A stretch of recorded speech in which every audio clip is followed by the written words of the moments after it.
Hi, I'm Michael Hoffbeck, and for this final project, I worked with David McCabe to create a fast Fourier transform from scratch in Python, which is mostly technical work. So in this video, we're just going to do an overview of the high-level code and a demonstration of it working. So first, we can just look at the main file, which is going to take care of most of the function calling, and this is just a place that we can centrally do everything.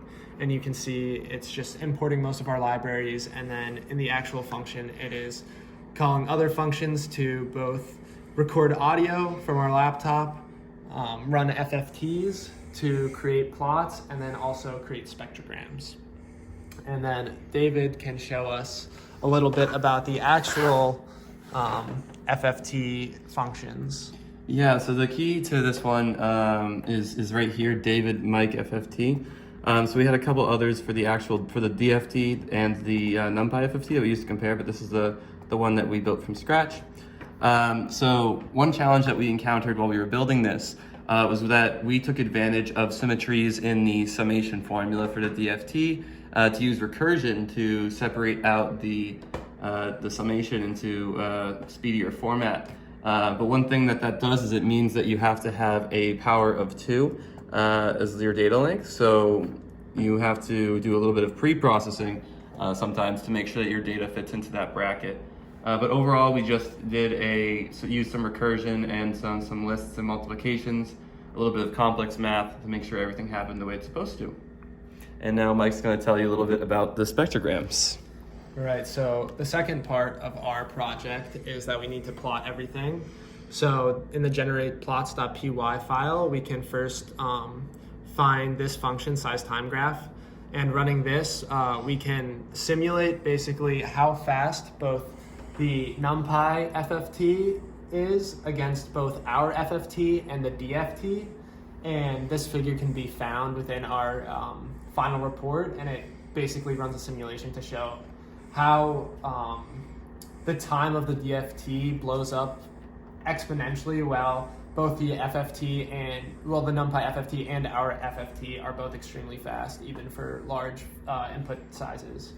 And then the rest of this file will also just plot spectrograms for our data that we can use later. Awesome, can we see it in action? Yeah, so here we will do a demonstration of our code. Also, this can all be found in our GitHub repository, which will be linked in the final report. So here we go.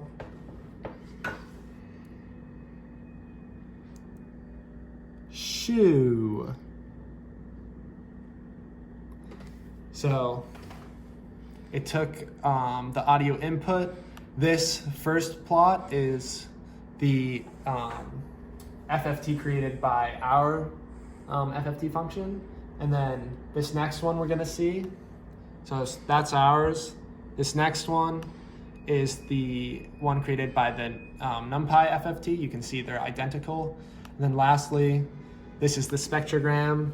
You can obviously see that it's shoo, as we have a lot of noise here, and then further on in the samples we can see the frequency drop to a lower frequency. And yeah, that's basically the high level of what our code does. So what we did next is we kind of took these spectrograms and we ran them into create-nft.py, which is also in our GitHub. And essentially we took these pictures and we put them on the blockchain and turned them into NFTs. So Mike doesn't have his phone out. I can, but we can actually show you on his phone real quick. So, I have some on my phone as well. We can show you some of the NFTs we were able to make through the ParaWallet app. So we wouldn't want to. We don't want to look at Mike's password real quick. That would be a big no-no. All right. But now we can see his wallet, and he's going to be able to go to his collectibles and look at his NFT. Wow, this is that shoe NFT, not the same one we said earlier.